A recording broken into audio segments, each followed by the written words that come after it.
En Espagne, le socialiste José Luis Rodríguez Zapatero a officiellement pris ses fonctions de chef du gouvernement. Il a prêté serment devant le roi Juan Carlos et la reine Sofia au Palais Royal.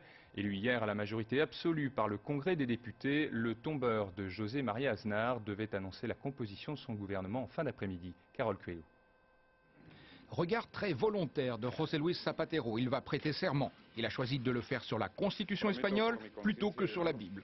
Je m'engage à mon âme et conscience à remplir fidèlement les obligations de Premier ministre, d'être loyal envers le roi et de préserver la Constitution, règle fondamentale de l'État. Félicitations du roi et de la reine, puis c'est le moment de la photo officielle. Il y en a un qui cherche sa place. C'est José María Aznar, l'ancien Premier ministre espagnol, le grand battu des élections. Première action politique du nouveau président du gouvernement espagnol, rendre visite aux blessés encore hospitalisés après l'attentat du 11 mars dernier. Puis il s'est rendu sur les lieux du drame, à la gare d'Atocha. Le message est clair, il est pour une lutte sans merci contre toute forme de terrorisme.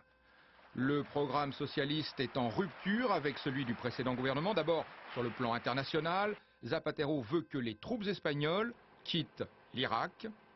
Ensuite, il est favorable à l'adoption de la fameuse Constitution européenne, ce que refusait absolument le gouvernement précédent. Pour l'international, il sera servi par Miguel Moratinos, le nouveau ministre des Affaires étrangères, est un francophile, un bon point pour la France, car le ministre de l'économie, Pedro Solbes, exige déjà que notre pays ramène son déficit budgétaire vers les 3%. Particularité de ce gouvernement, il comportera autant d'hommes que de femmes. Enfin, autre particularité, dans son programme, Zapatero a réaffirmé qu'il était favorable au mariage homosexuel. Une proposition qu'il sera sans doute difficile de faire passer dans cette Espagne qui reste encore très catholique.